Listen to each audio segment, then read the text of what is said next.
பிரியமானவர்களே, ஆண்டவராகிய இயேசு கிறிஸ்துவின் நாமத்தினாலே உங்கள் யாவரையும் அன்போடு கூட நான் வாழ்த்துகிறேன். ஆண்டவர் கிருபையாய் நமக்கு கொடுத்த இந்த புதிய நாளுக்காக முதலாவது நாம் ஆண்டவருக்கு நன்றி சொல்லுவோம்.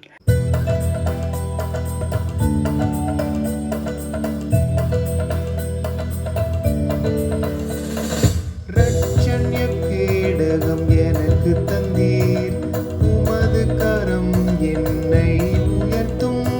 இரட்சண்ய கேடகம் எனக்கு தந்தீர், உமது கரம் என்னை உயர்த்தும். கர்த்தரை அல்லால் தேவனில்லை, கர்த்தரை அல்லால் தேவனில்லை. அவரே எந்தன் கண்மலையே, அவரே கண்மலையே. கர்த்தாவே என் பலனே, அன்பு கூர்ந்திடுவே. துருகமும் நீர், கேடகம் நீர், இரட்சண்ய கொம்பும் அடைக்கலம் நீர். துருகமும் நீர், கேடகம் நீர், இரட்சண்ய கொம்பும் அடைக்கலம் நீர்.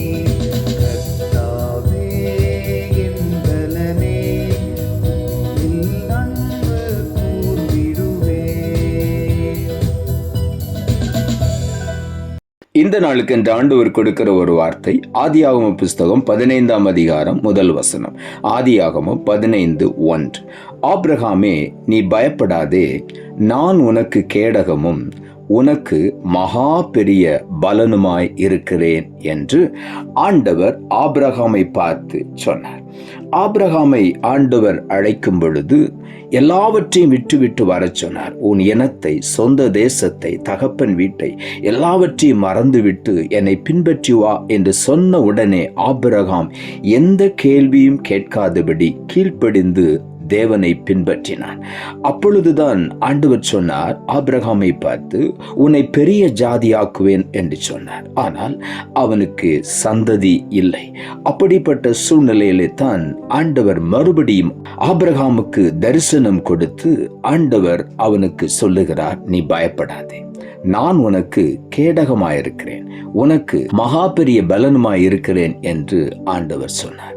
இந்த வார்த்தையை கேட்டவுடனே ஆபிரகாம் ஆண்டவரிடத்திலே கேட்டான், ஆண்டவரே, எனக்கு என்ன தருவீர்? எனக்கு குழந்தை இல்லை என்று சொல்லி 75 வயதிலே ஆபிரகாமை அழைத்து, உனக்கு சந்ததியை தருவேன், வானத்து நட்சத்திரங்களைப் போல உன்னை நான் பெருக பண்ணுவேன் என்று சொன்ன ஆண்டவர் மறுபடியும் சொல்லுகிறார், நான் உனக்கு மகா பெரிய பலனாயிருக்கிறேன், உனக்கு கேடகமாயிருக்கிறேன், நீ பயப்படாதே. ஆண்டவர் சொன்ன வார்த்தையை நிறைவேற்றுகிற தேவன். ஏசாயா தீர்க்கதரிசன புஸ்தகம் 41ஆம் அதிகாரம் 13ஆம் வசனம் இப்படியாய் சொல்லுகிறது, உன் தேவனாயிருக்கிற கர்த்தராகிய நான் உன் வலது கையை பிடித்து பயப்படாதே, நான் உனக்கு துணை நிற்கிறேன் என்று சொல்லுகிறேன் என்று இங்கே ஆண்டவருடைய வார்த்தை சொல்லுகிறது. ஆண்டவர் நம் ஒவ்வொருவரையும் இந்த நாளிலே நம்முடைய வலது கையை பிடித்து ஆண்டவர் சொல்லுகிறார், நீ பயப்படாதே. எதை குறித்து நீ பயப்பட்டு கொண்டிருக்கிறாய்?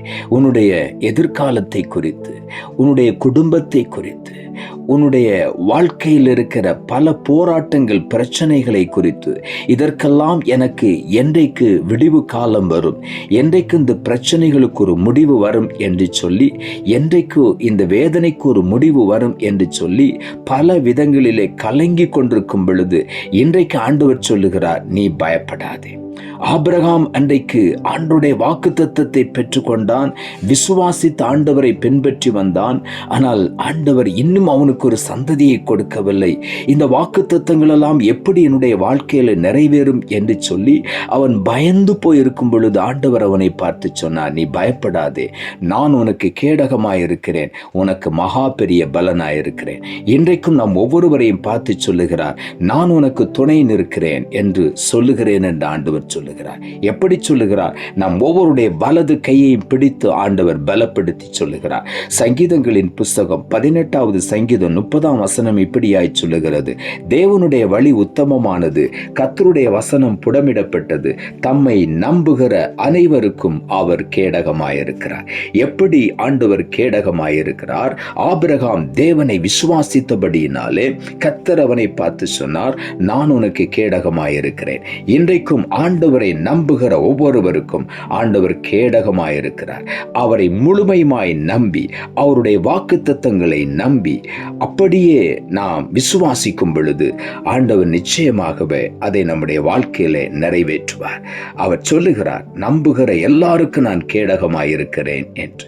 எபேசியர் புஸ்தகம் 6ஆம் அதிகாரம் 16வது வசனம் இப்படியாய் சொல்லுகிறது, பொல்லாங்கன் எய்யும் அக்கினி ஆஸ்திரங்களை எல்லாம் அவித்து போடத்தக்கதாய் எல்லாவற்றுக்கும் மேலாக விசுவாசம் என்னும் கேடகத்தை பிடித்து கொண்டவர்களாயும் நில்லுங்கள் என்று எபேசியருக்கு எழுதுகிறார்.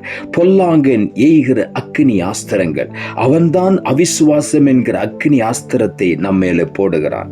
பயம் என்கிற அக்கினி ஆஸ்திரத்தை நம்மேலே போடுகிறான். நம்பிக்கை இழந்து போகத்தக்கதாய் பலவிதமான அக்கினி அம்புகளை நமக்கு விரோதமாய் அவன் எய்து கொண்டிருக்கிறான். பலவீனம், சோர்வு, பயம், சந்தேகம், கவலை, இப்படிப்பட்ட அக்கினி அம்புகள் நமக்கு எதிராக அவன் எய்து கொண்டிருக்கும் பொழுது ஆண்டவர் சொல்லுகிறார், சத்துரு எய்து கொண்டிருக்கிற அக்கினி ஆஸ்திரங்களை எல்லாம் அவித்து போடத்தக்கதாய் எல்லாவற்றுக்கும் மேலாக விசுவாசம் என்னும் கேடகத்தை பிடித்து கொண்டவர்களாய் நில்லுங்கள். அந்த விசுவாசம் என்கிற கேடகத்தை நாம் பிடித்து கொள்ளும் பொழுது அந்த விசுவாசம் என்கிற கேடகம் எல்லா அக்கினி ஆஸ்திரங்களையும் அப்படியே அவித்து போடுகிறது. அது செயல்படாமல் போகிறது. நாம் விசுவாசத்திலே நிலைத்திருப்போம். வேதம் அதைத்தான் சொல்லுகிறது. ஆபிரகாம் தேவனை மகிமைப்படுத்தி விசுவாசத்தில் வல்லவனானான் என்று ரோமர் புஸ்தகத்தில் எழுதப்பட்டிருக்கிறது. ஆகவே இன்றைக்கு நாம் தேவனை மகிமைப்படுத்துவோம். சந்தேகம், பயம் எல்லாவற்றையும் தூக்கி எறிந்துவிட்டு ஆண்டவரை மகிமைப்படுத்தி கொண்டே இருப்போம். வாக்கு பண்ணின தேவன் உண்மையுள்ளவர் என்று சொல்லி ஆண்டவரை மேன்மைப்படுத்தி மகிமைப்படுத்தும் பொழுது அந்த விசுவாசம் என்கிற கேடயத்தை நாம் உறுதியாய் பிடித்துக் கொள்ளும் பொழுது, கர்த்தர் மேல் உறுதியாய் விசுவாசிக்கும் பொழுது, வாக்குத்தத்தங்களை உறுதியாய் பற்றி கொள்ளும் பொழுது எந்த அக்கினி ஆஸ்திரங்களும் நம்மை சேதப்படுத்த முடியாது. அவைகளெல்லாம் இந்த விசுவாசம் என்கிற கேடகத்திலே பட்டு அவிந்து போய்விடுகிறது. ஆகவே உள்ளத்தின் ஆழத்திலிருந்து ஆண்டவருக்கு நன்றி சொல்லுவோம். ஏசாயா தீர்க்கதரிசன புஸ்தகம் 40ஆம் அதிகாரம் 29ஆம் வசனம் இப்படியாய் சொல்லுகிறது, சோர்ந்து போகிறவனுக்கு அவர் பலன் கொடுத்து சத்துவம் இல்லாதவனுக்கு சத்துவத்தை பெருக பண்ணுகிறார்.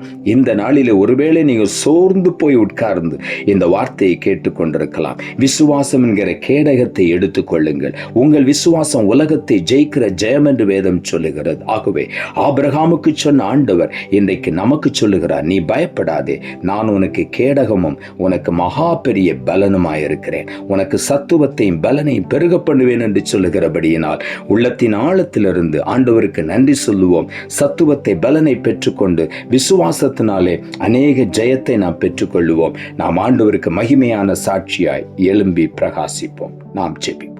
அன்புள்ள ஆண்டவரே, கிருபையாய் நீர் கொடுத்த இந்த புதிய நாளுக்காய் மறுபடியும் உமக்கு நன்றி செலுத்துகிறோம். ஆண்டவர் கொடுத்த ஜீவனுள்ள வார்த்தைக்காக நன்றி. ஆபிராமே, நீ பயப்படாதே, நான் உனக்கு கேடகமும் உனக்கு மகா பெரிய பலனுமாய் இருக்கிறேன் என்ற வார்த்தையை கொடுத்தீர். வசனத்தை கேட்டுக்கொண்டிருக்க ஒவ்வொருவரும் இன்றைக்கு விசுவாசத்தில் பலனடைந்து முன்னேறி சென்று மேன்மையான ஆசீர்வாதங்களை சுதந்திரித்துக் கொள்ள உதவி செய்யும். நீர் அப்படி செய்கிறபடியினாலும் உமக்கு நன்றி தாழ்த்துகிறோம். இரட்சகர் இயேசுவின் நாமத்தில் ஜெபிக்கிறோம் நல்ல பிதாவே. ஆமென்.